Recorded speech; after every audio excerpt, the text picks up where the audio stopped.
Back with another one. So I was just sitting up here contemplating, just looking through some things, just going through what's going on around the world. And Iran then sent drones to, I guess I can say this on YouTube, to blow up Netanyahu's house. Then I got to thinking, we is so close to World War III, which will lead to Armageddon. We so close right now, and people need to wake up. So I started doing some research. Ooh, and you ain't gonna believe what I found. So, are we heading towards World War III? Threat of major conflict between nation states looms in the Middle East, Indo-Pacific, and Europe. China, Russia, North Korea, and the Middle East are all potential for war. The U.S. could be embroiled in a world war within a matter of months. Donald Trump has warned as he took aim at Democrats for failing to deal with the growing threat from China, Russia, and Iran. I'm just going to have to reiterate here. Can you see uh, our VP dealing with a World War III on her hands? It's just a question. I can't. Anywho, the Bipartisan Commission on National Defense Strategy said last month that the U.S. must increase defense spend, spending to Cold War levels if it is to deal with the growing threat posed by the new autocratic axis of evil, as if we innocent. Okay. China's hostility towards Taiwan, Iran's nuclear ambitions, and Russia's invasion of Ukraine tells of a tragic and terrifying tale of global failure on the part of the U.S. and its allies, said the Wall Street Journal. You cannot make this up. It's been completely quiet here until I go live. Nobody has said a word.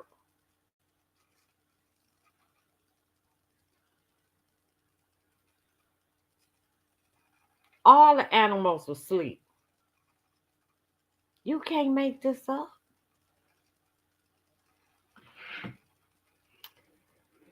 Okay.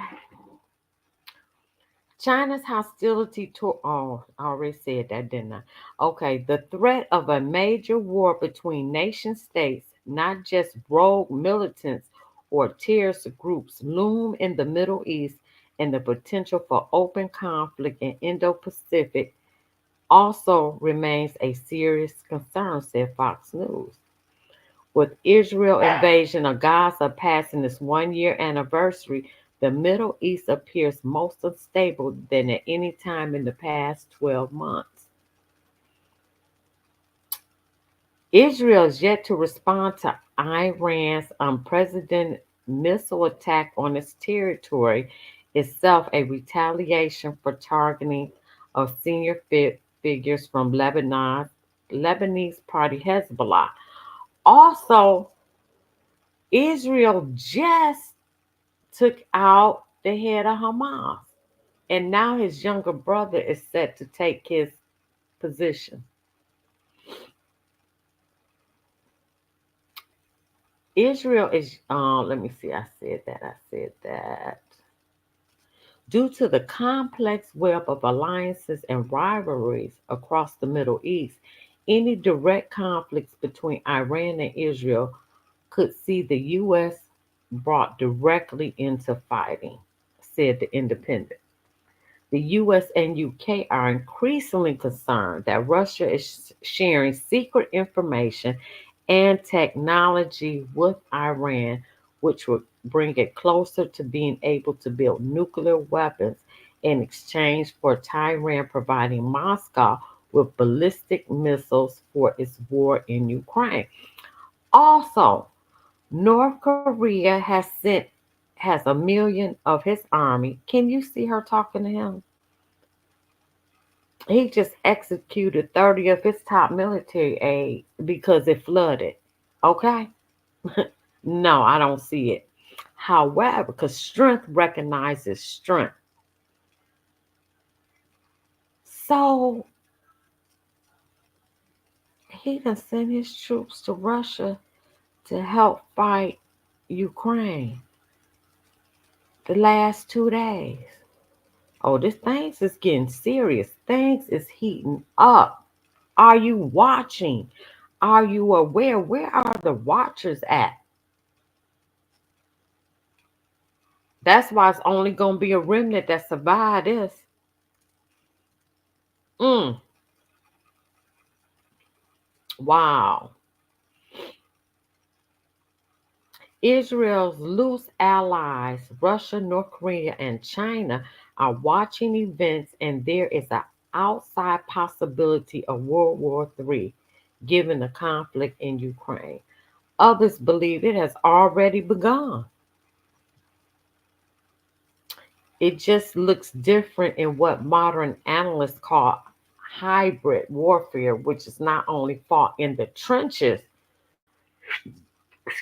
but behind the scenes with covert military operations, destabilizing missions, disinformation campaigns, election interference, and hacking. Russia invasion of Ukraine in February 2022 triggered the worst crisis in Russia's relations with the West since 1962 Cuban Missile Crisis. Even talk of confrontation between Russia and NATO, a Cold War nightmare of leaders and populations alike, indicates the dangers of escalation as the West grapples with a resurgent Russia 32 years later after the 1991 fall of the Soviet Union. Ukraine's pitiful President Zelensky. Well, I'm not even gonna say that because we just sent him another $8 billion that he gonna buy another house and another y'all. Go ahead, and we keeping their economy alive while ours is going into a recession. We keep and the business afloat and the government afloat while our system is going to hell in the handbasket. I'm not gonna call him. Yeah, I'm not gonna call him. He's smart. He pocketing a whole lot of money. Ukraine's Zelensky has warned that failure to fend off Russia's aggression could spark in confrontation with NATO, and that certainly means Third World War. Despite Ukraine's invasion into Kursk region in Russia and renewed commitment from its Western allies, Russian troops continue to make slow but steady gains in eastern Ukraine. As a result, the Washington Post warned Ukraine is at risk of bleeding out. It doesn't have enough soldiers to fight an uh, indefinite war, and needs to escalate to be strong enough to reach a decent settlement. Exactly. They have lost millions of people. They sending 50 and 60-year-olds to fight, whereas Russia has over 100,000 in their army. Now they got the backing of North Korea, which has a million. Y'all better pay attention. Ukraine is pushing to be allowed to use Western weapons to attack Russian territory, a move that risks direct confrontation between Russia and NATO, which would, in the words of Putin earlier this year, be one step away from a full scale World War III. Last week, Hungary's Foreign Minister Peter Savacho warned that the NATO membership for Ukraine would spark World War III. Putin has cited NATO's eastward expansion as one of the drivers behind what he calls the special military operation in Ukraine, and has maintained that Kyiv must abandon its bid for membership and see four of its regions as prerequisites for any peace talks or ceasefires. If Putin ultimately prevails in Ukraine, he will almost certainly try his luck in the Baltics because he will assume the alliance is too spineless to stop him. That view would likely be enforced if Donald Trump were to carry through with his threats to pull America out of NATO if he wins the U.S. election. When he pulled us out of that climate deal, that's when I knew he was the man from the job. That scam climate deal. If he, we've been paying the top money for NATO. If he pull us out of NATO,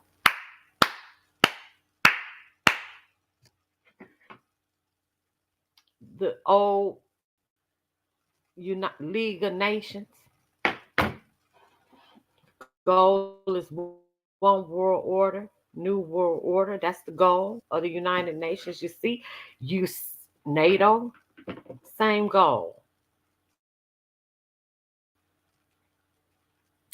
Meanwhile, Moscow's conventional and hybrid threats to U.S. allies in Europe are intensifying by the day, and the danger of an accidental conflict in the lead up to U.S. elections or their aftermath risks the very worst scenario, a new world war. China. It has been long assumed that the greatest threat to geopolitical stability is the growing tension between China and the U.S. in recent years, most notably over Taiwan, because Taiwan was a part of China. Beijing sees the island nation as an integral part of a unified Chinese territory. It has, and in recent years, adopted an increasingly aggressive stance towards the island and its ruling Democratic Progressive Party, which it has denounced as dangerous separatists, but who won an unprecedented third term earlier this year. At the same time, the U.S. has ramped up its support financially, military, and rhetorically for Taiwan's continued independence. We fighting three proxy wars. Now, you think if we get pulled into the Middle East, which we did send some troops over there the other day, America can't fight for wars. Now you open. Now your land is open for invasion for outside troops because you all over the world and not protecting what's here. Well, you know that with the open borders, they ain't protecting the doggone thing. But anyway, Beijing on Monday launched new military drills near the island in what it described as punishment for speech given by Taiwan's President William Lai when he vowed to resist annexation or encroachment upon our sovereignty. The move, which China said represents a stern warning to the separatist acts of Taiwan independence forces, raises tension in Asia. Earlier this year, the top U.S. military commander in the Indo Pacific said that Beijing is maintaining its goal of being able to invade Taiwan by 2027. Admiral John Aquilio told the U.S. House Armed Services Committee that China wants to build up its People's Liberation Army, PLA, on a scale not seen since the Second World War. And they got 1 million in their army. North Korea got 1 million in their army. North Korea just sent its troops to help China fight Ukraine, and China is training their soldiers. But a funny thing happened, and I'll get to that, but I'm just going to give you a snippet. They got to fighting on the front line with the Russian soldiers. They ran away. So what you they ran. And that's just how these Gen Z's gonna be if they institute the trap. They're gonna run away. Watch. The year 2027 is seen as a magical because it marks the century of what has become the PLA. The idea that this anniversary could coincide with a serious military operation by Beijing has become a fixation in Washington. I'm just gonna ask y'all: can you see her handling a World War III conflict? I'm just saying. It has impacted debate over China policy, a shift from the long term to the short term, while also helping to steer billions of dollars towards U.S. forces in the Pacific. Foreign policy said Beijing and Washington have become desensitized to the risks these circumstances pose, and in the militarization of foreign policy and the failure to grasp the full significance of that militarization, the pair are one accident and a bad decision removed from a catastrophic war. Any evasion would be one of the most dangerous and consequential events of the 21st century, said the Times in April. It would make Russia attack on Ukraine look like a sideshow by comparison. Human costs aside, a military conflict between the world's two biggest economies would lead to a severing of global supply chains, a blow to confidence, and a crashing asset prices, said The Guardian. It would have catastrophic economic consequences up to and including a second Great Depression. Okay, StreamYard, come on now. Wow. Since talks with Trump in 2019 broke down over disagreements about international sanctions on North Korea, Kim Jong un has focused on modernizing his nuclear and missile arsenals. In his New Year's Eve address, he warned that the actions of the U.S. and its allies have pushed the Korean Peninsula to the brink of nuclear war. Ooh, ooh. And he announced that the kingdom had abandoned the existential goal of reconciling with rival South Korea. South Korea. He just blew up the bridge that goes from South Korea to North Korea. He blew up the bridge the other day. Are y'all watching? Where the watchers at? Y'all need to warn the people. Listen, this thing is real. With no direct military action has been launched from north to south since then, there are signs tensions are rising. Yeah, because he just blew up their bridge. Mm, mm. Ooh, that wow. And he also was sending balloons carrying propaganda material about their democratic society and memory devices with K-pop music videos. He did that before he blew up the bridge.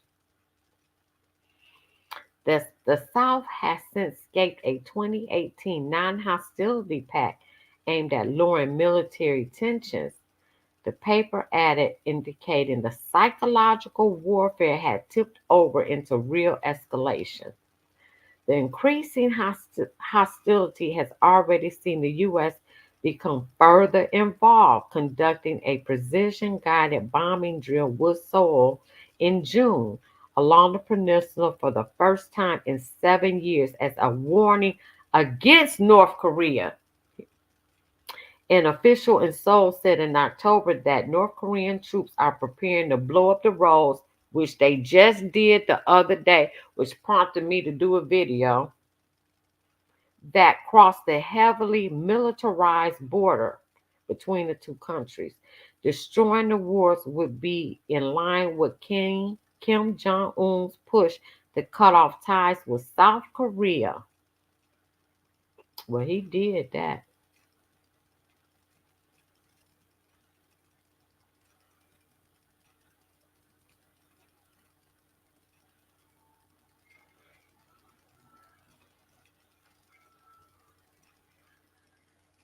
Now, I'm going to tell you something that really blew my mind.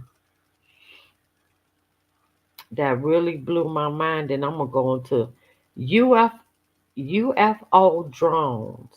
This just happened not too long ago. UFO drones are surveilling America's most sensitive military strikes. So are we, because once the World War III starts, that leads directly into Armageddon. You feel me?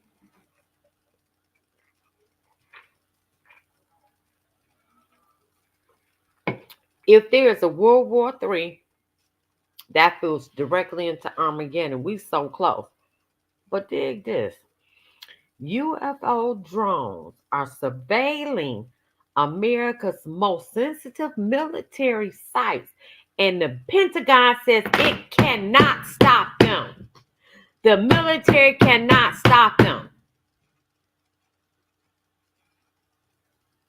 Ezekiel will within the will.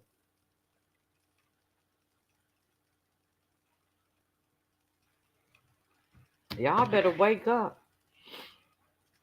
It's time out for play. Fleets of dozens of mysterious UFO drones are surveilling America's most sensitive military sites. And the Pentagon admits it can't do much to stop the aerial intruders, according to a new report. Now, this all going to coincide. Drones of unknown origin have been spotted flying over military bases in Virginia and Nevada in the past year. Now, if you go on like Mr. M3 MRB333 on YouTube and you go to Gina Colvin, that's all they do. And I'm telling you, those spaceships is everywhere. They everywhere, and they've been everywhere for the last 3 years. They everywhere. Again, drones of unknown origin have been spotted flying over military bases in Virginia and Nevada in the past year, including the secret base for the Navy Elite SEAL Team 6 Commando Unit and the Naval Station Norfolk, the world's largest naval port, the Wall Street Journal reports.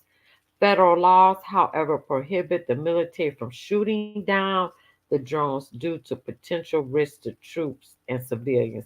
And that's a lie. They said they can't do nothing to stop them. They probably tried to listen. Okay. Jamming their signals was also ruled out in high level White House meetings over concerns that it would interfere with 9/11 systems, Wi Fi networks, and commercial airliners. That's a lie. I'm just going to tell you, that's a lie. Our technology just is nowhere near theirs. The result is that the Pentagon has little recourse to halt the potential surveillance from foreign adversaries. Former U.S. Air Force General Mark Kelly was first made aware of the drone sightings in December 2023. And now you just letting American people know. Okay. When officials at Langley Air Force Base along the Virginia coast reported seeing dozens of drones flying over the base at night for 17 days straight. And you mean y'all didn't try to shoot them? Yeah, right. The drones continued to appear over the course of 17 days, with officials suspecting they might have been deployed by Russia or Chinese agents to spy on American military assets. Because snooping does not constitute an immediate threat, the military is prohibited by law from shooting down the drones. A directed jamming attack also had the potential to interfere with commercial aircraft near the peak of the holiday travel season. Analog tactics were also unsuccessful as local police aiding in the investigation would lose sight of drones during midnight chases. You couldn't do nothing. They spied on the military for 17 days, these drones, UFO drones, because you can't mess with them. The drone sightings ended on December 23rd, with officials still unsure of where they came from and who was operating them. Mm. Given the complexity of the operation and the number of drones flying in coordination, Authorities have ruled out the possibility that amateur drone pilots were behind the sightings. A clue, however, arrived the following month when a Chinese student studying at the University of Minnesota was caught flying a drone near Langley Base on January 6th. The student Finjun Shi, 26, had gotten his drone stuck in a tree and had appeared to have abandoned it when he flew to California the following day. The drone fell from the tree the same day, finding its way to the FBI, which found the device had photographed Navy ships docked at base. So now he a spy, right? She, oh, wait a minute. Oh, I done lost it. She was arrested a week later as he was about to board a one-way flight back to China, where prosecutors charged him with unlawfully taking photos of classified naval installations, the first such case involving a drone.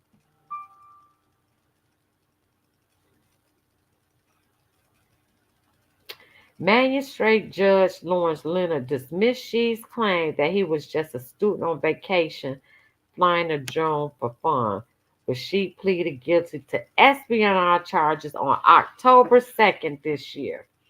If he was a foreign agent, he would be the worst spy ever, said Shee's attorney. Along with incidents in Virginia, U.S. officials have confirmed that similar swarms of drones have been recently spotted near Edwards Air Force Base in Nevada. The, the Defense Department has yet to publicly state who is behind these apparent surveillance drones. Okay, now I'm about to get into some biblical text here.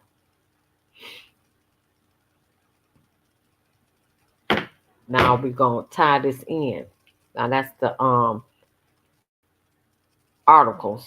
And then I'm about to get into some real live videos. I mean, it's so much going on. Now we're going biblical. There's no doubt that World War will be part of the future. Christ plainly taught that there would be war prior to his term, Matthew 24:40-31. Some hold that he spoke generally of the church age in verses 4 through 14, and he spoke of the tribulation period starting in midpoint verses 15 to 31. Others believe that Christ spoke only of the 7 year period known as the tribulation and the wrath. Um, Matthew 24:6-4 says, there will be wars and rumors of wars, for nation will rise against nation, and kingdom against kingdom, and in various places there will be famines and earthquakes. California getting hit by an earthquake every day. Every day it's an earthquake.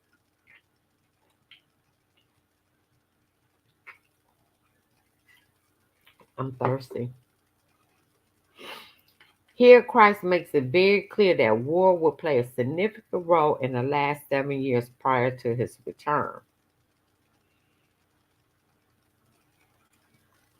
To be more specific, the future does hold at least one more world war.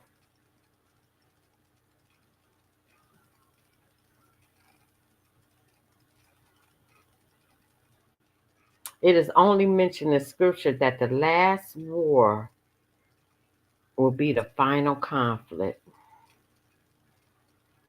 John the Apostle has shown what the end times will be like, specifically the last 7 years prior to Christ's returns, beginning in Revelation 6. He recorded what he saw concerning the picture.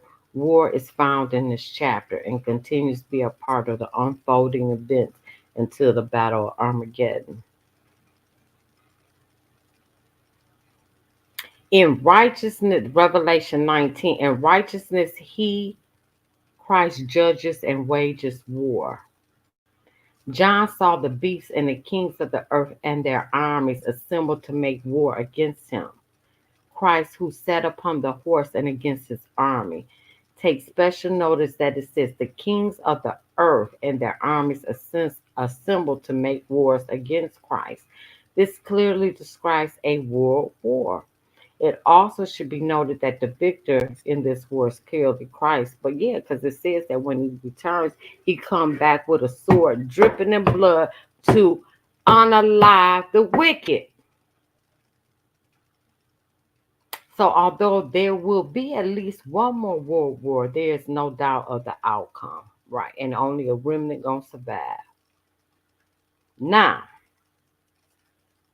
also briefly, it also says that Gog and Magog will wage war against Israel. Russia just sent warships to Iran. That's what made me. That's what I'm like. Oh, we real close now because I know I'm a watcher. I know who I am. They just sent warships to Iran. Hmm. Oh, we close, baby.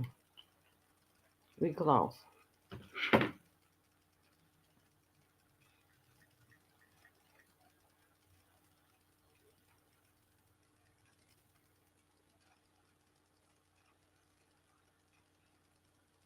Magog is Russia, and Gog is China. Mm, mm, mm.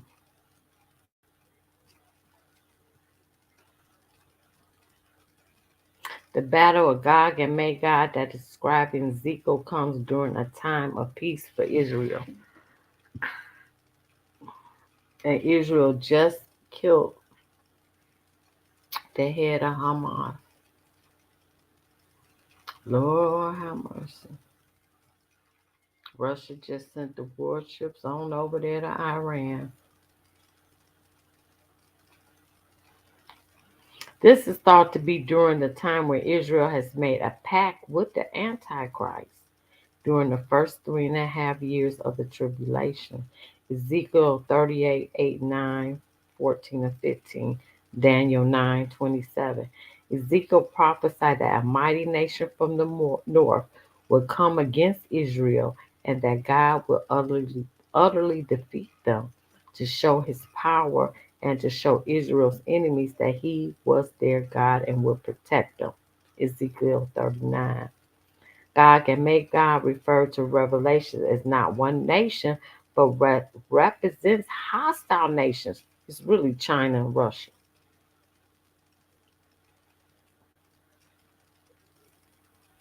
Mm. Many prophets out of the Bible are being fulfilled. We watching this in real time.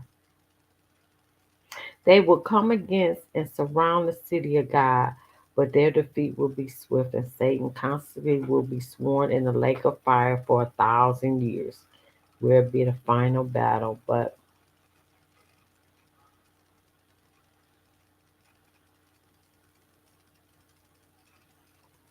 I'm probably gonna do something else on them UFO drones, but I just had to add that in here so you can see what's going on. Now I'm gonna try this thing again. Let me see. Oh, I know what I want to do. Now let me see if I can get this stupid thing to work. Let me see if I can get it to work.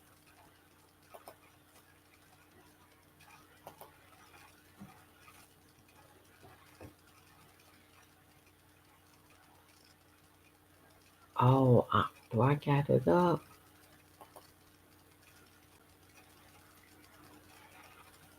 Oh, you know what? I'm gonna have to probably do it like this.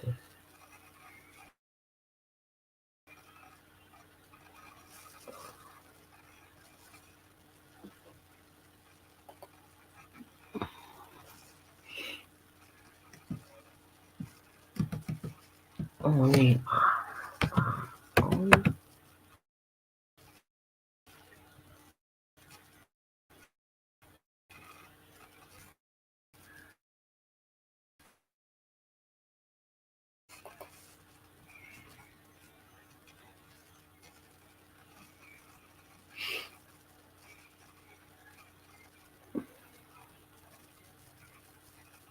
let me see if I can get this to work.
Let me try it again.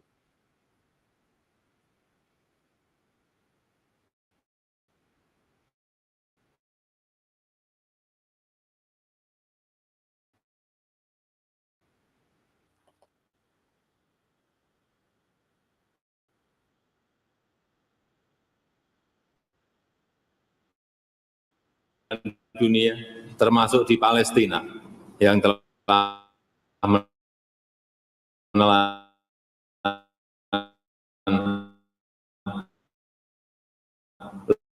lebih dari 40.000 korban jiwa. Indonesia mengapresiasi, sangat menghargai sikap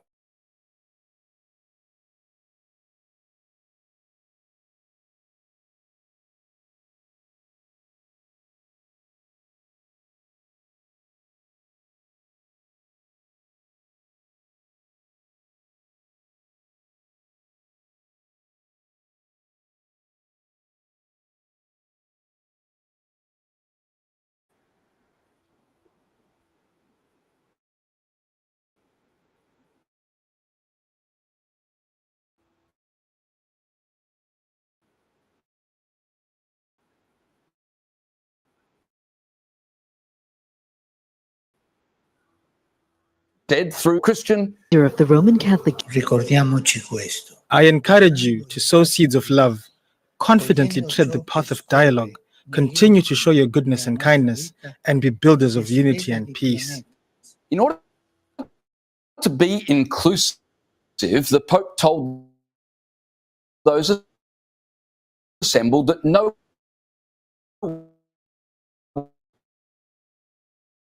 one should say their religion was more important. In order to be inclusive, and denial is made possible by inviting everyone to close their eyes to reality, then aren't you seeing?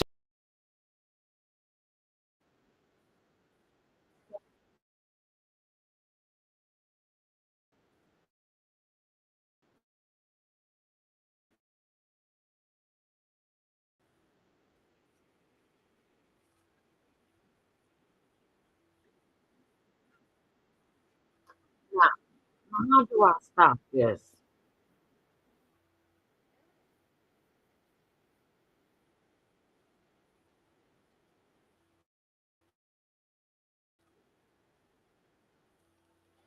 Okay, I tried.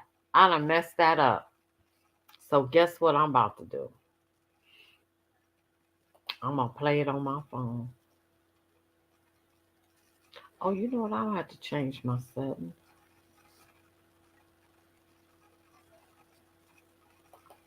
Nope, I don't. Okay. I'm trying. One day I'm gonna get it. Y'all just bear with me. I appreciate y'all. Know I'm old.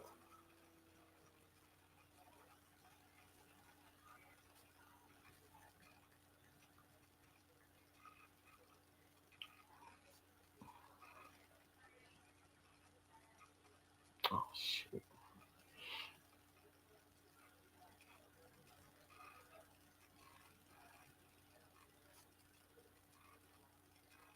Start of the event. We are all fundamentally good. Yes, there are some rogues and sinners, but the heart itself. In a shocking turn of events, we now officially have Hurricane Oscar in the Atlantic Ocean, and this has come out of basically nowhere. It was literally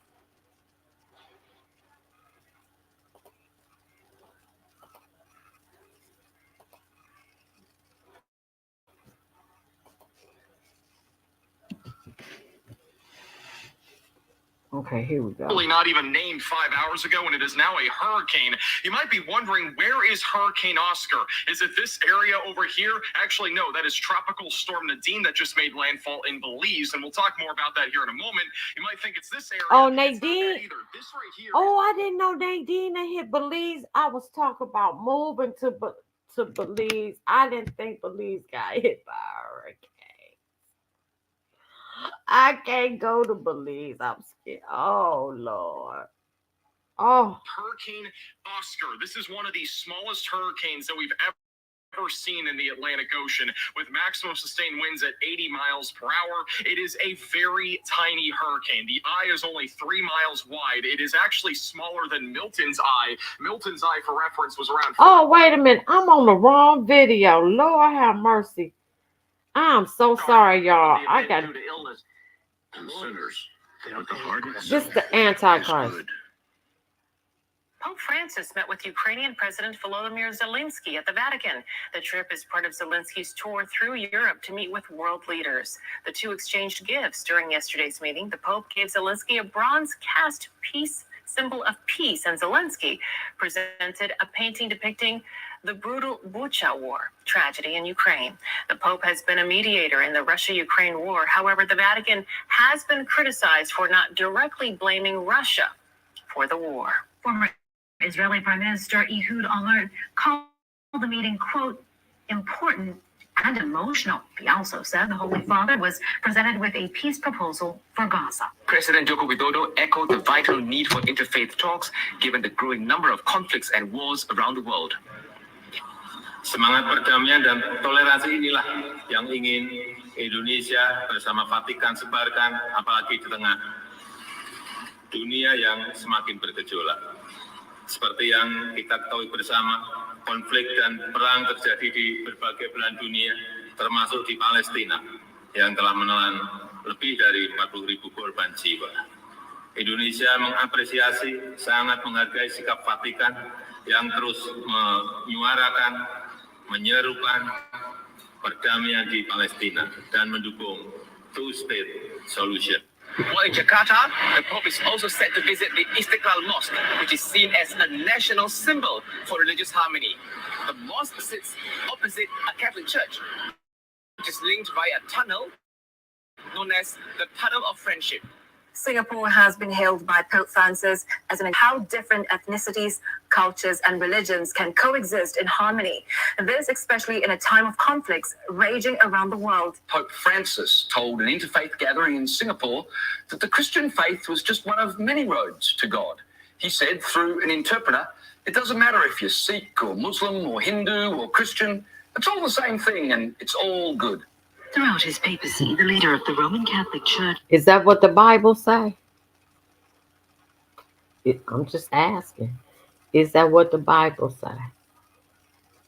has stressed the importance of interfaith dialogue. Ecco, ricordiamoci questo. I encourage you to sow seeds of love, confidently tread the path of dialogue, continue to show your goodness and kindness, and be builders of unity and peace. In order to be inclusive, the Pope told those assembled that no one should say their religion was more important or truer than anyone else's. Well, if you have to deny truth in order to be inclusive, then how valuable is that inclusion? If inclusion is based on a denial of the truth, then aren't you including people in a lie? And if inclusion is only made possible by inviting everyone to close their eyes to reality, then aren't you seeking to include everyone in a kind of insanity? The Synod of Rome has completed its third week, which has focused on governance and delegation of authority in the church. Many Synod participants have stressed that while each particular church brings a uniqueness and richness to the universal church, unity is more crucial than ever. I want to start with comments made by Cardinal Gerhard Mueller this week. Now, he rejoined the Synod after missing the start of the event due to illness. He renewed his criticism of this gathering, saying it is not a synod of bishops due to the presence of lay voters. He also warned against the creation of what he calls a post-Catholic church.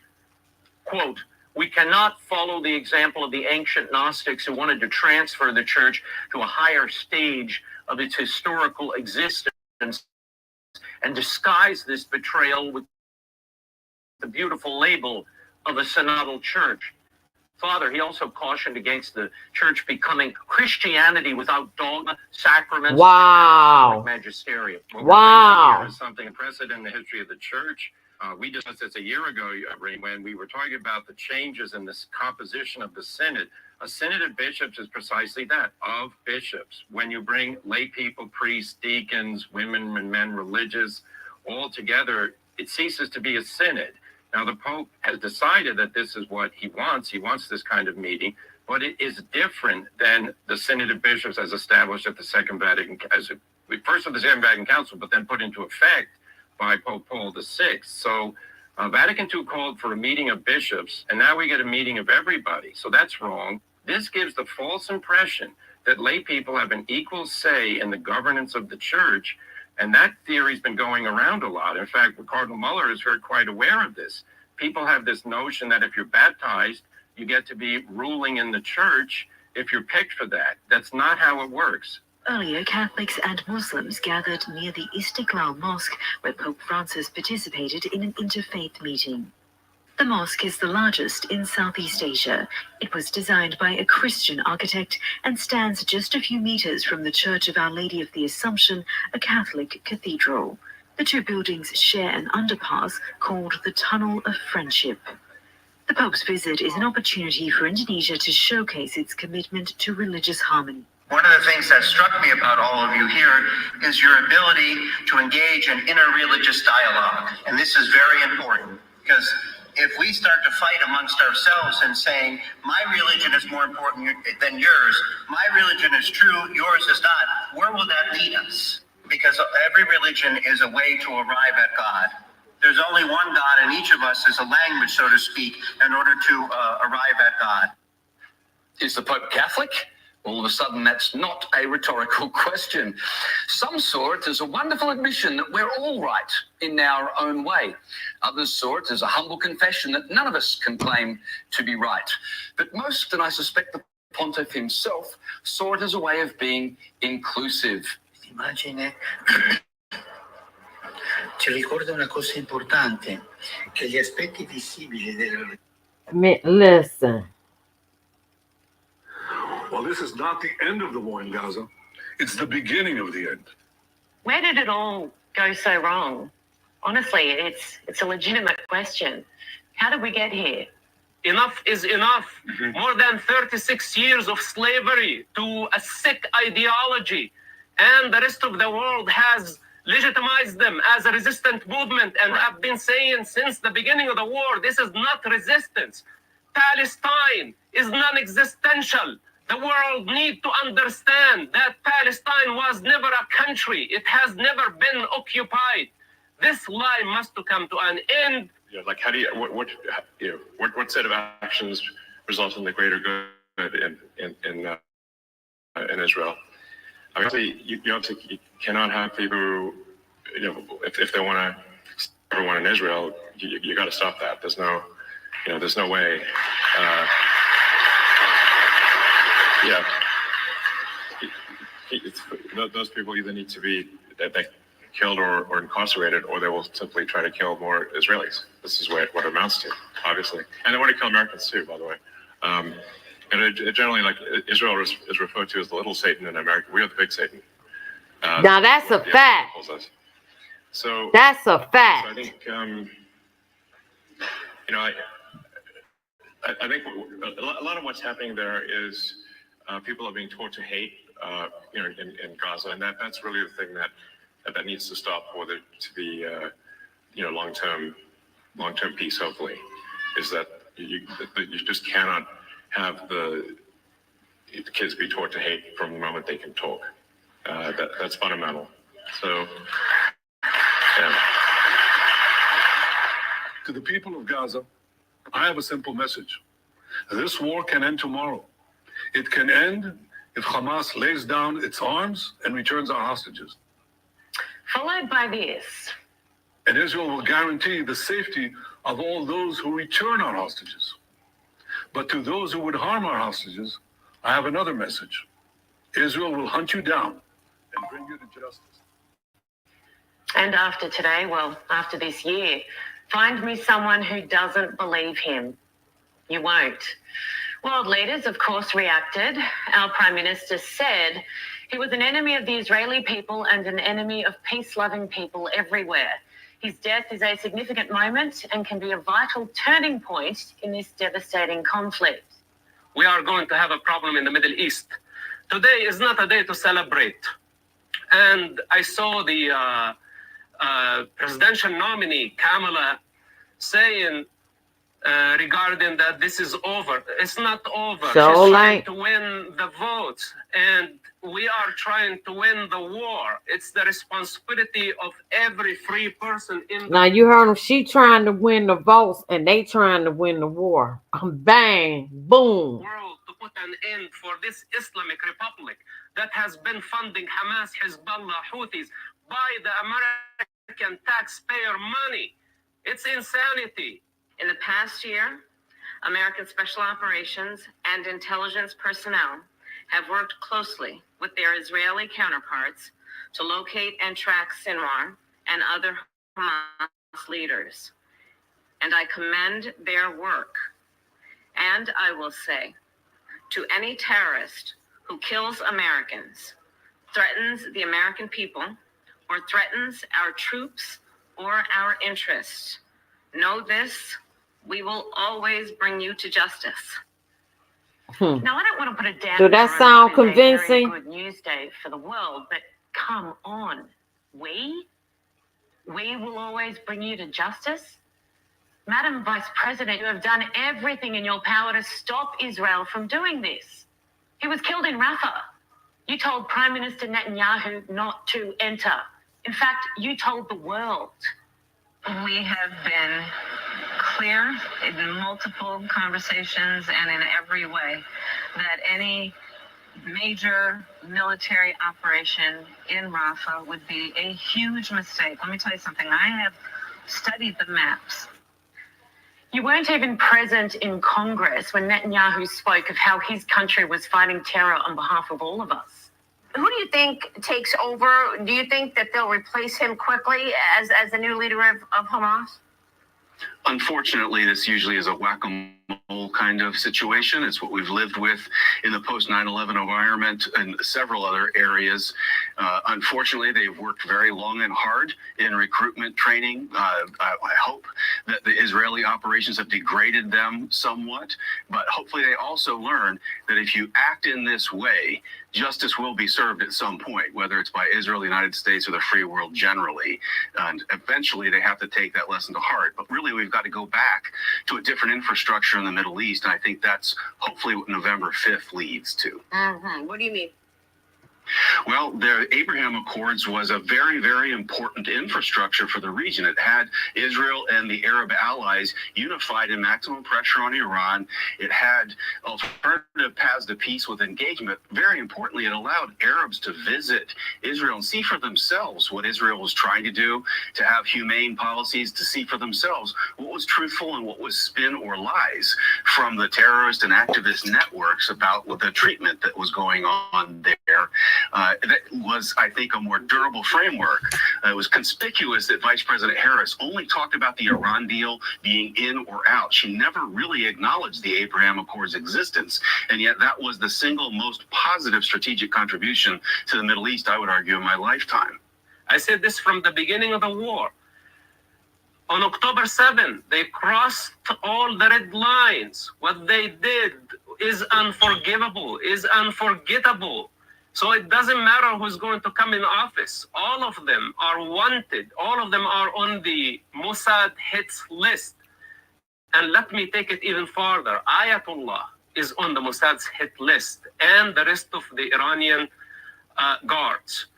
For the next weeks, for the next months, could be for the next years, we are going to witness the elimination of everybody who orchestrated, funded, planned October 7. We cannot afford legitimizing such savages. No one ever had to make a choice between supporting Israel and supporting humanity. Standing up for innocent goes hand in hand with destroying the terrorists who are killing them. Today is a good day. Today is a great day. That we eliminated Sinwar, we have waited for so long, but this is not the end of the story. Israel's UN ambassador says Israel's retaliatory attack on Iran will, quote, be very painful for the Iranian regimes, and they will think twice in the future whether to attack Israel or not. Israel's planned attack is reportedly ready, and U.S. officials expect it to come before the November election. What are you expecting there, Steve? I mean, Russia's deputy foreign minister warned Israel not even consider striking Iranian nuclear facilities. And Netanyahu has already said that Israel would not strike Tehran's nuclear or oil facilities and will instead target the military and infrastructure. American B-2 stealth bombers conducted airstrikes on Houthi targets in Yemen. They Sure attacked their did. underground weapons bunkers. General, was that a demonstration of what could be done to Iran's nuclear bunkers? I think they probably drew that conclusion for sure. They're very well aware that we have the capability to do that, but actually seeing it live, so to speak, does make a difference. And by the way, this is the first major decisive attack that we've made against the Houthis. Most of all the other attacks have been against launch systems and the rest of it. And the CENTCOM commander, Stuart, so you and our audience know, he's recommended over 100 targets inside of Iran to take down based on the Houthis have been firing ballistic missiles at U.S. Navy warships. They haven't been shot at since World War II. And the fact there's been 300 attacks on U.S. bases in Syria and Iraq and no response to Iran. And that's what he has recommended. That has all been rejected. But nonetheless, this was a decisive attack. We don't know what the battle damage assessment is. We can assume it's likely pretty significant. But yes, you're absolutely right. Message to the Iranians, here is the capability that can take down your nuclear enterprise. Extraordinary situation. Hello, America. I'm Mark Levin, and this is Life, Liberty, and Levin Saturday. We have two great guests, Oh, General shoot. Robert Spalding and Victor Davis Hanson, and we'll get to them in a moment. I got to tell you, folks, I am so...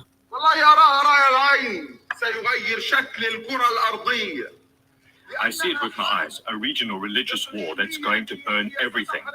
Now the world has an opportunity to prevent this war. All our resistant factions should be ready. Israel has just confirmed reports that it has killed a top Hamas leader in Gaza.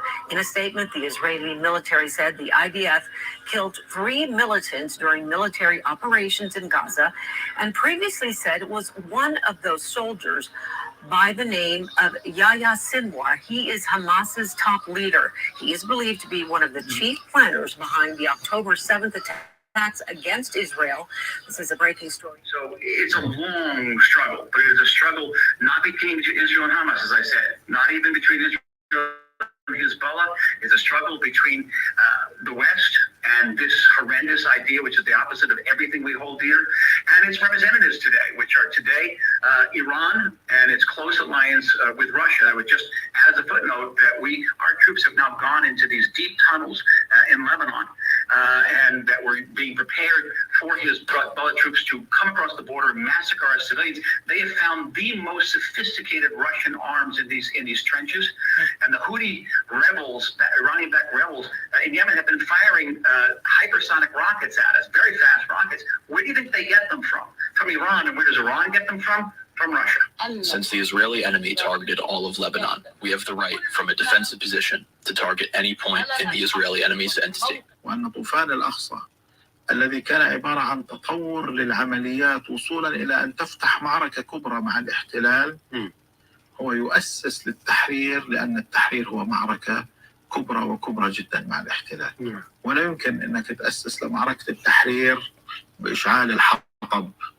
أنت تؤسس لمعركة التحرير بمعركة بهذا الحجم وبهذا النوع. وإذا ربنا كتب لبعضنا أن يعيش، إن شاء الله ربنا يكتب لكم طول العمر وإياكم بعد 10 سنين الله يرضى عليهم اللي أطلقوا طوفان الأقصى. May Allah be pleased with his people. As tensions build between UN peacekeepers and Israeli troops in southern Lebanon, as many as 5 UN soldiers have been hurt recently. This week, several European countries branded Israel's actions a violation of international law. It is. Overnight, Netanyahu called for the UN to simply get out of harm's way. Overnight, the U.S. military made a rare move, deploying B-2 stealth bombers to carry out airstrikes in Yemen. Defense Secretary Lloyd Austin says the B-2s targeted Iranian-backed Houthi underground munitions facilities. The Air Force has 19 B-2s, and they have not flown in combat since 2017. The Pentagon says the strikes in Yemen are meant to show Iran that America will only tolerate limited further action against Israel. The Houthis say the U.S. will pay the price for the strikes. This as Israel's planned retaliatory strike on Iran is reportedly ready, and American officials expect it to happen before the election. Israeli Prime Minister Benjamin Netanyahu has assured President Biden that Israel will not target Iran's oil or nuclear facilities. I'm calling you, people of the region.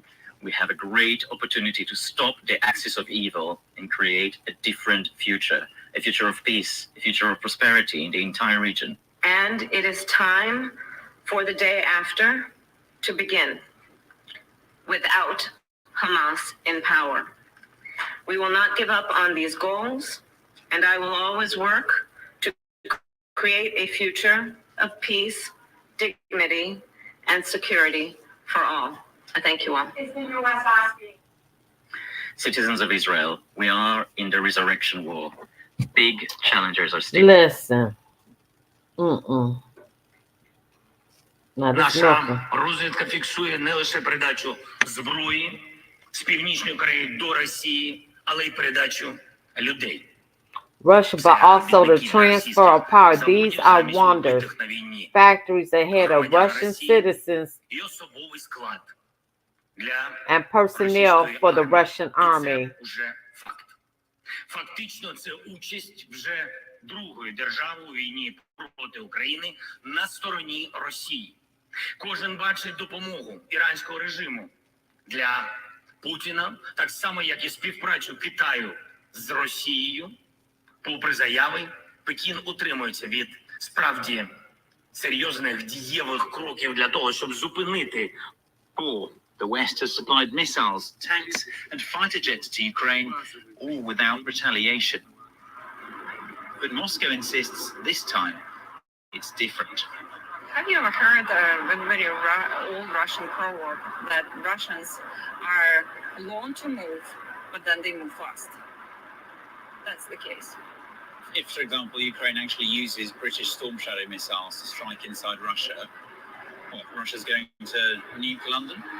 Everything that is written in our nuclear doctrine, you should take very serious. Our people in Ukraine are doing everything they can to defend our state and independence. And I'm proud of our soldiers who are holding the front under incredible action will follow, calling Tuesday's explosions more of a symbolic display of anger by Kim Jong-un designed to limit South Korea's cultural influence on the North. The episode signals escalating tensions on the peninsula. Pyongyang accuses Seoul of routinely violating its airspace. On Sunday, the powerful sister of leader Kim Jong-un warned there would be consequences.